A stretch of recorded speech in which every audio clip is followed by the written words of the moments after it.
Et salut les potes, c'est Jigfio, j'espère que vous allez bien. Aujourd'hui, on se retrouve comme toutes les semaines pour le Tech Actu avec Guillaume. Coucou tout le monde. Mon Guillaume, 3 semaines sans mauvaise nouvelle. C'est ça. On commence bien. Quoique il y a une petite mauvaise nouvelle cette Ouais. semaine, mais bon, ça va, c'est pas la fin du monde non plus. Disons que comparativement à tout ce qu'on a eu pendant un certain temps, ça va. Mais enfin, allez, trêve de bavardage, lancement.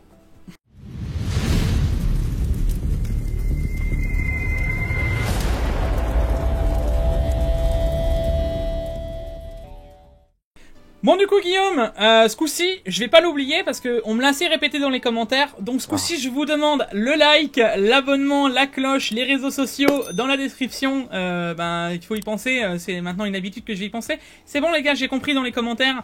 Donc ce coup-ci, vous pouvez écrire dans les commentaires Jigfio, tu y as pensé. Alors, vous savez que c'était la semaine du 1er avril. Et ce coup-ci, on va vous faire un Tech Actu un peu plus fun, avec peut-être un peu moins de news, avec un peu plus de trucs fun qu'on a vu passer cette semaine. Et on va commencer avec Deepcool.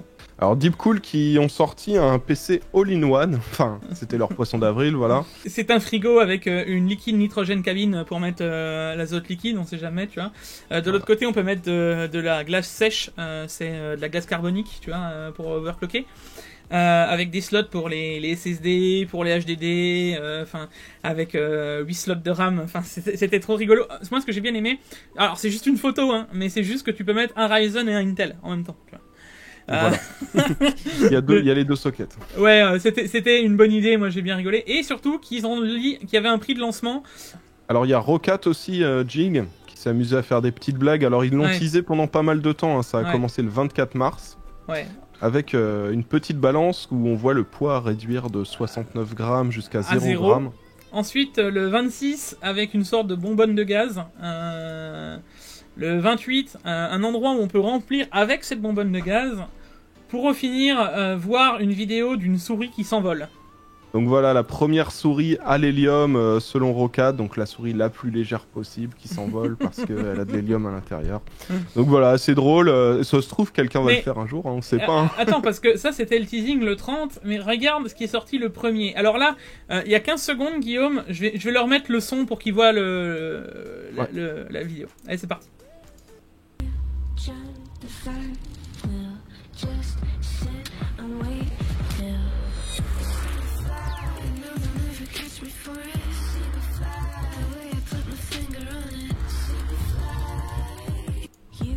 Donc voilà, là on voit vraiment la souris qui s'envole et je me suis dit avec un petit bouton que tu presses à l'arrière, je me suis dit la Rocket ils ont fait fort, ils ont vraiment cherché à nous faire une petite annonce comme ça, j'ai bien aimé. Et moi ça m'a rappelé ce qu'avait déjà fait Razer il y a de ça 2, 3, 4 ans, un truc comme ça avec une souris pareil, le McFly mode où tu avais l'overboard, tu sais qui volait, enfin la souris qui volait. Ouais. C'était assez rigolo, tu vois. Forcément Razer nous a aussi sorti quelque chose, hein. Comme tous les ans. Comme tous les ans, ils nous sortent quelque chose. Alors là, Razer se lance dans les cheveux RGB, c'est ça? Voilà. Je vais vous laisser la vidéo qui tourne, j'ai coupé le son. Vous allez voir. Moi, je pense que j'ai demandé la coloration Razer, puisque entre nous deux, toi, tu peux peut-être la demander pour la barbe. Voilà, c'est ça, une petite barbe RGB. Et moi, je vais la demander pour les cheveux. Je pense que ça peut vraiment être cool. Moi, je me suis dit quand même, est-ce que tu t'imagines si demain, ils viennent réellement à le faire? Ne le feront pas. Est-ce que demain, tu t'imagines, tu peux contrôler tes cheveux avec une application sur le téléphone? Ouais, moi j'éviterais. Hein. Bon, après tu te dis, vaut mieux pas que t'aies une mise à jour et que ça plante, parce que t'aurais l'air malin, tu sais, en rose bonbon, mais...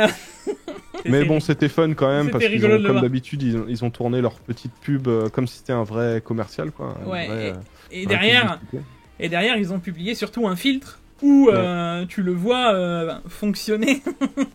Pour les gens, moi je trouve ça assez fun ce qu'ils ont fait, c'est rigolo. Et puis, pour moi Guillaume, c'était le meilleur poisson d'avril ever. Je sais pas ce que t'en as pensé. Ouais, c'est ça. Donc la RTX 4090, un gars qui a créé ça, Captain's Workspace. Qui s'est amusé à créer une RTX 4090. Donc il a fait une review comme si c'était une vraie review classique. Mais en testant cette fausse RTX 90 qu'il a fabriquée lui-même, mais en tout cas qui est super bien réalisée. Je sais pas ce que t'en penses, mais Ouais. Il s'est cassé la tête. On voit le PCB, on voit tout. Et après, il y a même la RTX 4090 Ti. Ah, c'est pas sa première, c'est pas son premier essai. Moi, je vais juste vous passer le petit bout où on voit qu'il la démarre, juste pour vous donner envie. Donc là, il va avoir le son, Guillaume, je leur laisse et juste leur montrer ce qui va se passer, d'accord? Ouais. The card is now mounted and ready for testing. Looking lovely, that poor motherboard. So I will just have to turn it on, see if it's working. Donc là, il la démarre. RGB and everything.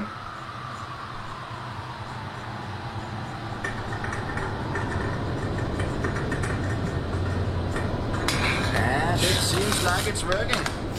Jusqu'au moment où la canette se fait aspirer et déchiqueter par la carte graphique. Voilà. Donc, si vous avez envie de voir cette vidéo, ça dure 4 minutes 20. Franchement, moi j'ai trouvé ça ultra fun. Et c'est pas la première fois, à chaque 1er avril, on a le droit à une vidéo. Mais là, je crois que c'est la meilleure de toutes celles que j'ai vues de chez lui. Vraiment. Ouais. Et ce qui est le plus drôle, c'est de voir la carte énorme sur le PC et ensuite qui surenchérit avec sa 4090 Ti. Voilà, il faut pas trop leur en dire, hein. On va leur laisser découvrir la vidéo. Dites-nous dans les commentaires ce que vous en pensez. En tout cas, moi, c'était le meilleur poisson d'avril et ça vient pas d'une marque, ça vient de quelqu'un qui le fait complètement à côté. Je trouve ça ultra fun. Bon, et ensuite, on avait une news qu'on avait vu passer au début de cette semaine. C'est la Game Boy. Sur la Game Boy, voilà. Qui mine du Bitcoin. Alors là, ça y est, les gars, on a fini. Hein. Là, maintenant, on va au plus loin de ce qu'on peut. Une Game Boy qui mine du Bitcoin. Voilà, ils prennent vraiment tout ce qui leur tombe sous la main. Bientôt, il y en a, ils vont ressortir leur vieux Tamagotchi de l'époque là pour miner du Bitcoin avec, mais clairement, on voit que c'est la pénurie et que tout ce qui leur passe sous la main, ils réfléchissent, ils disent tiens, est-ce que je pourrais pas miner du Bitcoin avec ça? On va essayer. Donc c'est un gars qui a fait une vidéo sur le net pour montrer comment il s'y était pris et voilà. Bon, on sait que c'est possible maintenant. Alors à mon avis, ça doit pas aller très très vite. Non, mais ils le disent que ça. Faut pas être pressé pour me faire fortune, quoi. Mais moi, je trouve ça fun. C'était une news fun et voilà, fallait en parler. Bon, écoute, on va réellement passer aux vraies news. Je sais pas ce que t'en penses. Allez, let's go, c'est parti. Du coup, Guillaume, on attaque par le jeu de la semaine sur Epic Games. Bon, les gens commencent à avoir l'habitude. Est-ce que tu t'es renseigné un peu sur ce jeu? Non, j'ai juste regardé la petite cinématique qu'ils nous mettent. Bon, c'est un petit jeu de plateforme. C'est un jeu qui vaut normalement 14 €. Donc là, on est sur un petit jeu. Ça fait un peu style jeu indépendant. S'appelle Tales of Neon Sea. Et voilà, bon, en soi, ça a l'air pas trop mal. Dans tous les cas, comme d'habitude, c'est gratuit. Les gens testent. S'ils aiment pas, bah tant pis, ils jouent pas avec. Mais faudrait pas s'en passer, étant donné que il est gratuit. Là. Autant le tester. Ensuite, on passe sur une vidéo à mettre en avant que t'as vu passer. C'est toi qui me l'as envoyé, celle-là. C'est le mode de Cocotland. Voilà, un mode Cyberpunk 2077. Alors, il y a plein de marques qui ont participé. Raijin Tech, MSI, G-Skill, Thermaltech, Aorus, Seagate et Fox Spirit. Et voilà, ils ont fait un petit mode sur le thème de Cyberpunk, donc c'est vraiment pas mal. On vous montre pas tout, hein, allez voir la vidéo, toutes les sources sont dans la description de la vidéo. Mais voilà, on a bien aimé, donc voilà, on vous le partage. Alors la première news concrète de la semaine, c'est un record à 7314 MHz sur un i9 11900K, et pour une fois, ce n'est pas sur une carte mère Asus. D'habitude, c'est eux qui font toujours les gros records quand il y a des lancements de processeurs, de nouvelles cartes mères. Là, c'est sur une carte mère de chez Aorus, la Tachyon, de chez Gigabyte Aorus. C'est ça. En Z590, 7314 MHz, c'est pas mal. Donc j'en avais déjà parlé dans un Tech Actu de cette carte mère, je sais pas si tu t'en souviens de cette carte mère. Non. Mais j'en avais parlé quand on avait fait justement les news du CES. J'avais dit que cette carte mère pourrait être ultra intéressante pour l'overclocking avec les 2 slots de RAM, etc. Bon ben c'était sûr que ça allait faire des records. C'est iCookie qui a fait le record, donc là je vous passerai le HWBot après. Et là ce qu'on nous dit c'est que c'était à moins 196 degrés. Donc ce n'est pas encore, je sais pas si Asus va d'ailleurs le faire cette année, hein, mais comme au lancement des 10 000 avec de l'hélium liquide où on descend encore plus bas au niveau des températures. Là, je vous passe vite fait le record d'iCookie avec le CPU-Z où on le voit affiché. C'est juste impressionnant, encore une fois. Ça repousse les limites à chaque fois et ils arrivent vraiment à aller très très loin dans l'overclocking. Franchement, c'est beau. La news suivante, GQ, ça concerne les prochaines RTX, les RTX 3050 et 3050 Ti mobile, où on a des benchmarks. Donc on a 4 Go de GDDR6 avec pour l'une 2048 coups d'accord, et pour l'autre 2560 coups d'accord. Et on a déjà des performances. Alors on voit sur Time Spy, et on voit qu'en gros cette 3050 Ti se placerait un petit peu en dessous d'une 2060 Max-Q. Donc les Max-Q c'est des 2060 avec une fréquence un peu plus faible, et au-dessus d'une 1660 Ti. Donc c'est pas incroyable. Moi j'aurais bien vu une 3050 Ti au niveau d'une 2060 ou à peu près au même niveau, mais là on est quand même pas mal en dessous. Là faut se dire que c'est pour du modèle mobile. Moi je me projette un peu plus loin dans le modèle desktop. Et je me dis que je verrais bien la 3050 Ti au niveau de la 2060 et pas plus haut quoi.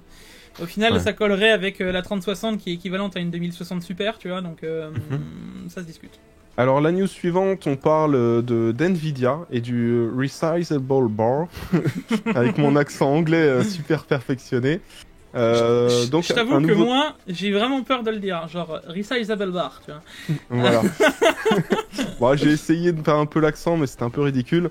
Donc voilà, nouveau driver pour justement cette technologie NVIDIA. Ils nous disent des améliorations prometteuses allant jusqu'à 11,9%. Les joueurs doivent cependant s'attendre à une augmentation des performances globales plutôt autour des 5%, avec une 3080 et à une résolution 1440p. Moi j'ai envie de dire 5%, c'est toujours bien, hein. C'est la différence qu'il y a entre certaines cartes. Donc autant activer cette techno et passer à la performance de la carte d'au-dessus. Hein. Ouais, alors pour le coup, moi je t'avoue qu'il y a un truc qui me chiffonne.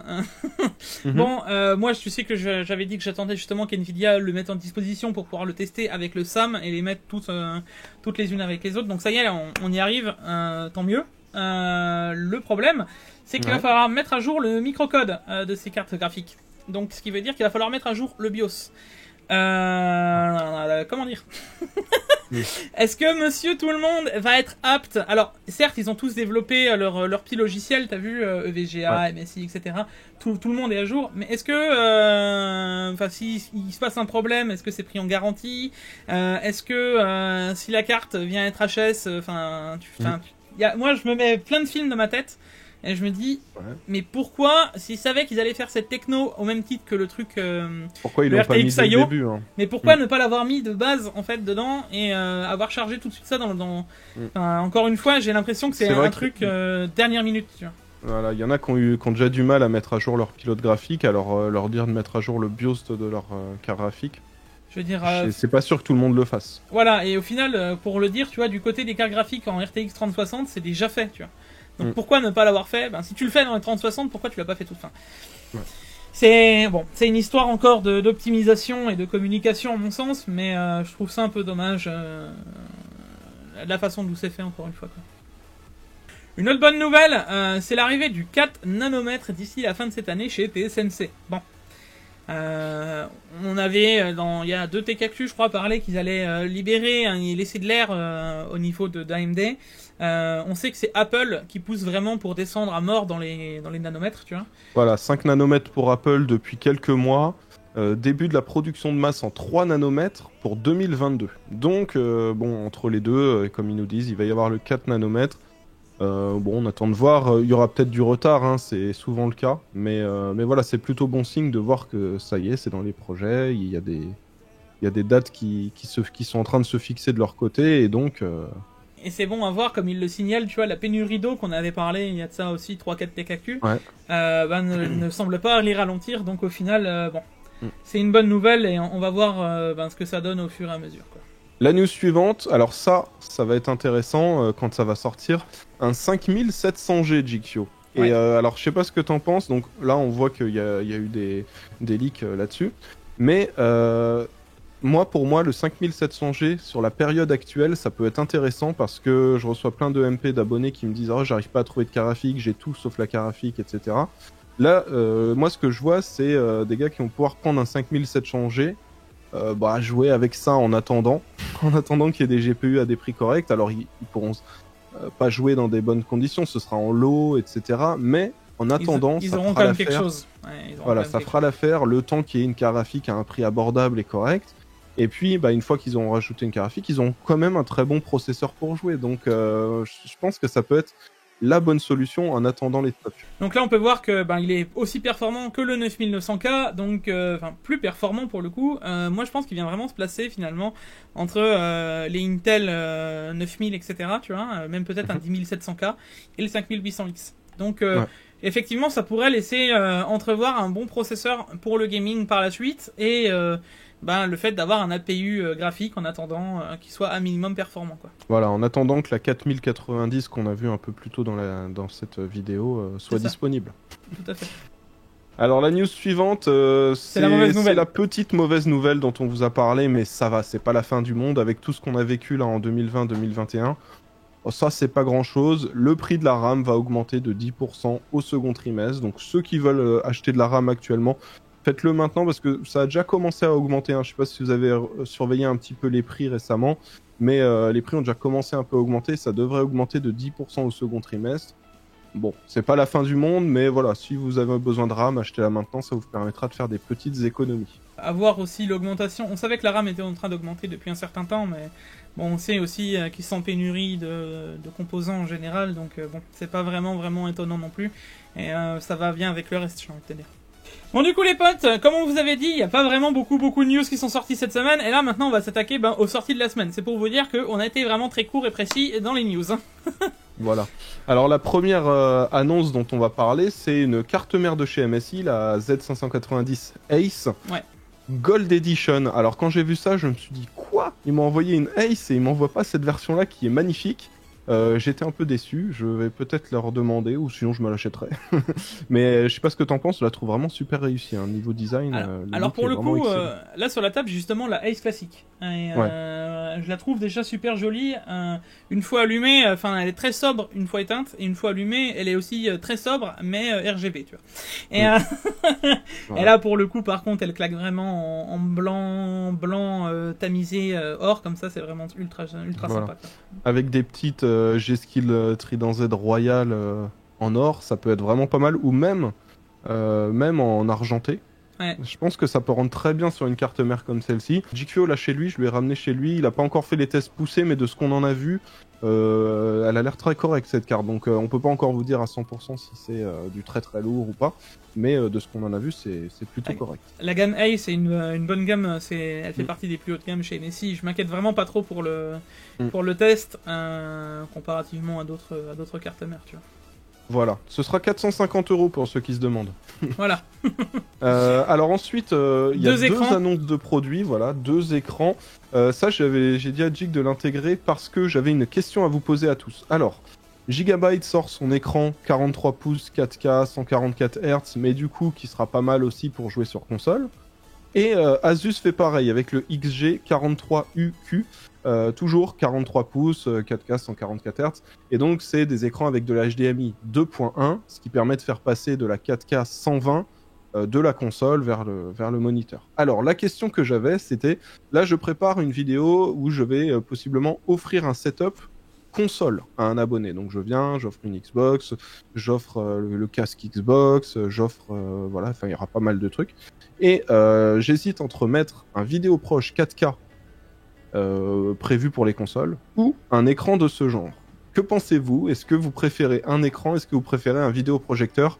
Mettez ça dans les commentaires, j'irai voir un petit peu. J'avais déjà fait un petit sondage sur Instagram, donc voilà, et je pense que je vais faire ma décision d'ici quelques jours, histoire de prévoir tout ça. Alors moi, comme je suis utilisateur de télé et d'un vidéoprojecteur, les potes, moi j'aurais 2 avis.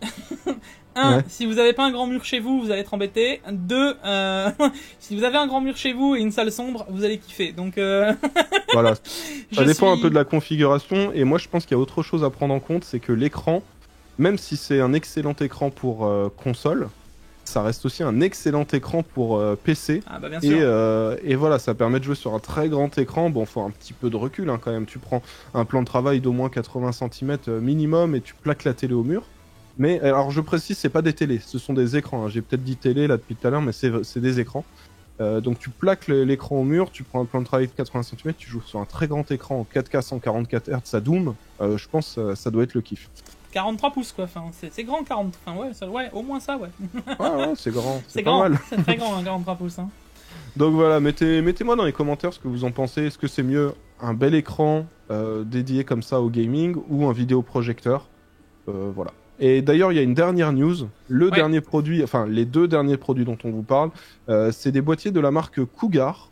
Cougar que vous connaissez peut-être. Ils avaient fait un boîtier avec un look très particulier. Alors j'ai plus la référence. Mais ah oui, voilà, le Cougar Conquer.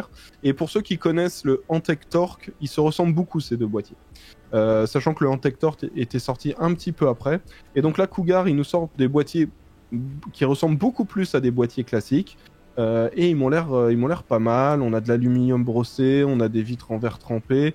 Ça m'a l'air pas mal. Et on a un modèle en mèche pour ceux qui veulent des performances de refroidissement. Donc voilà, on n'a pas encore les prix. Mais en tout cas, les modèles ont l'air pas mal, donc à voir le prix qui sera annoncé et peut-être ce sera possiblement des boîtiers à tester prochainement sur la chaîne ou à intégrer dans des PC gamers pour des abonnés ou des builds qu'on présentera.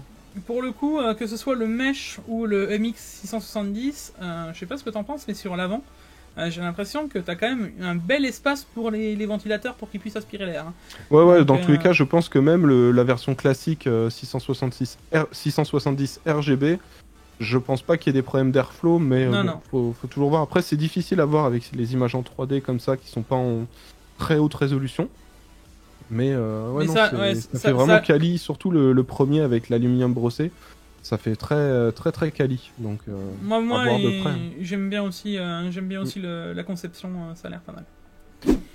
Bon bah c'était tout pour les news de la semaine. GQ, tu te rappelles ce qu'il faut demander ou pas? Bien entendu, le pouce bleu si ça t'a plu, avec l'abonnement, bien entendu, si ça t'a plu, la cloche, parce que là c'est pour me suivre à chacune de mes vidéos. Les liens sont tous dans la description, les liens qu'on a présentés, ainsi que les liens de nos réseaux sociaux, que ce soit de Guillaume ou les miens. Et je crois qu'on a fait le tour. Donc toutes les sources en description. Et puis la semaine prochaine, nouvel épisode. Toutes les semaines maintenant sur la chaîne de GQ. Voilà, et là spécialement le lundi, parce que c'est le lundi de Pâques. Et puis on s'est dit, allez, que ce soit... C'est un peu un deuxième dimanche. Voilà, c'est ça. Allez les potes, c'était tout pour nous. À la prochaine. C'était GQ et Guillaume. Ciao, ciao. Au revoir.